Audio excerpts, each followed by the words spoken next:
Hi everyone, it's Monica and welcome back to Tailor-Made Cards for You.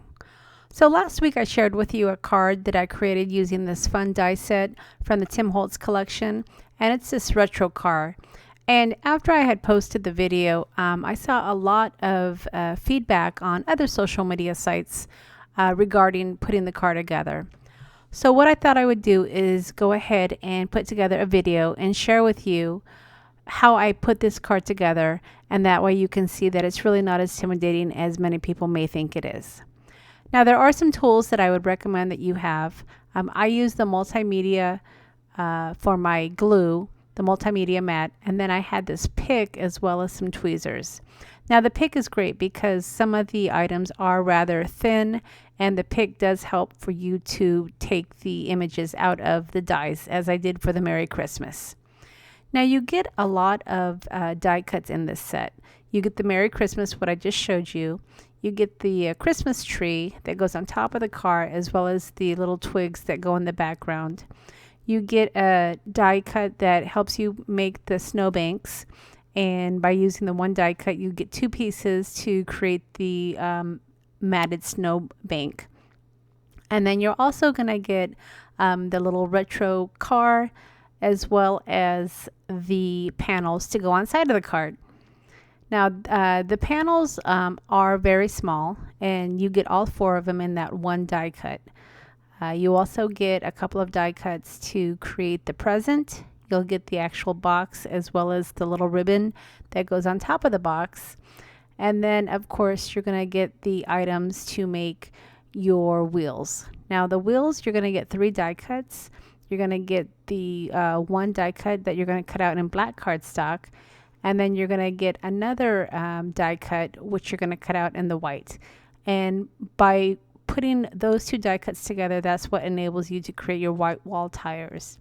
And then finally you'll get one piece that has 3 little pieces to create the fender, as well as the bumper. So let's go ahead and get started in putting this card together. Now for the wood panels, I have a 12 by 12 paper stack that I got, which is from Idea-ology, and it is from Tim Holtz, called the Motif. And I found that this paper has a really great piece of paper that kind of looks like a wood panel, so it worked great. But if you don't have this paper stack, then you could easily use just some craft paper. I will leave a link for the paper if you're interested. But again, you could easily use some craft paper. And then I also used either walnut stain or vintage photo to distress part of the car. Now I like to distress the edges, and because this paper that I'm working with is a resist, I also distressed part of the top of it, because then I can easily wipe some of it off, and then I just get lines of the brown on the panel. If you were to do this with just regular craft cardstock, then probably the entire piece would turn brown. But because there's some resist on this Motif paper, it worked really great for the wood panels. Now when you're working with the car, you can see that it has little indented slots, so it shows you exactly where your wood panels will go. And this is the part that I had the most difficulty with when I first put the car together. So what I would recommend is to lay out your wood pieces before you actually glue them down, so that way you get an idea of actually how they're going to fit into the little indented slots. Now the indentions are very slight, so when you are putting this together, you're probably going to want to have good lighting, as well as your glasses if you wear them, because this is a really small car with really small panels, and you want to make sure you get them lined up perfectly. If you don't get them lined up perfectly, then you're going to find they just don't look right. Now when you're working with your glue, a little glue goes a long way, and that's because these pieces are really small. So I used, like I said, my multimedia mat, and it worked great. I did have a nice pair of tweezers also to hold those little pieces while I tried to fit them exactly where they go on the car. Now as you can see, I did have to lean down a little bit, and you see my head in the shadow, so I apologize for that. But again, these pieces are really small, so you want to make sure you get them lined up exactly on the placement of the car. What I also like about working with a wet adhesive is it does give me some playroom. So when I am trying to put my piece on my car, if I don't get it exactly where it needs to go, I can move it around because the glue is still a little bit moist, and it allows me to move it to place it exactly where I need it. Now you're going to do this with all 4 pieces. And once you have all 4 pieces glued, you're going to find that each piece has just a little bit of gap in between each wood piece. So if you place it exactly the way that it's supposed to be, in the end you'll end up with small gaps. And it shows the red or whatever color your car is, it'll show in between the gaps. Now I also found that my pick worked really well to move my wood if I needed to move it up just a little bit or to the side a little bit.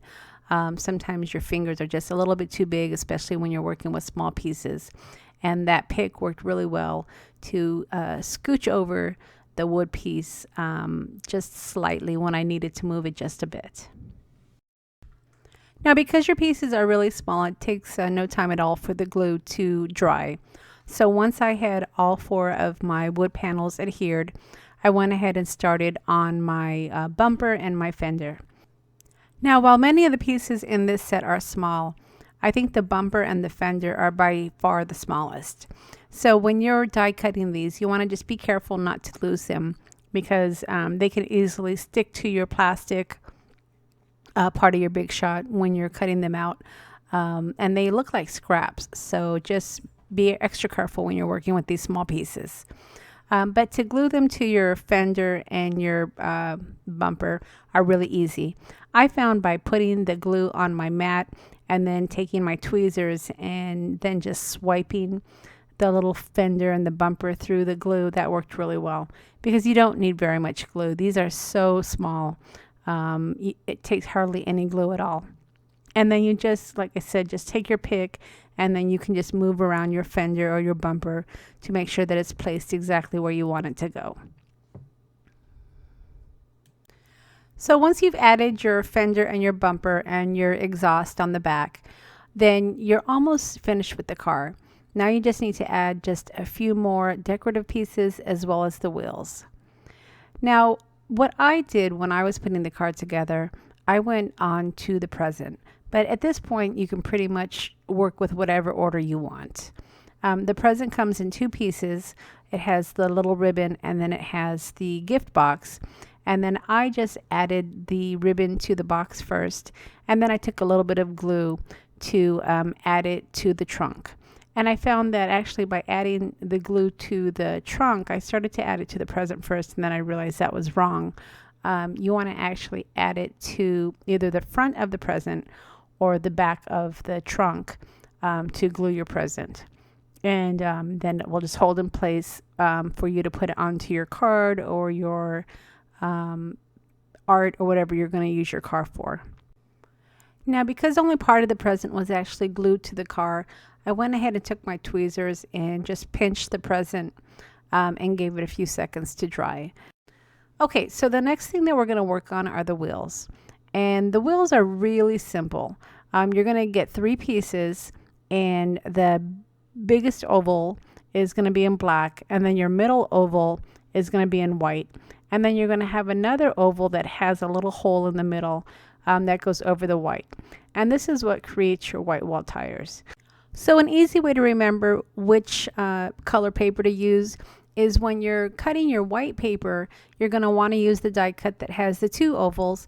And then when you're cutting your black paper, you're going to want to use the die cut that has the 4 ovals.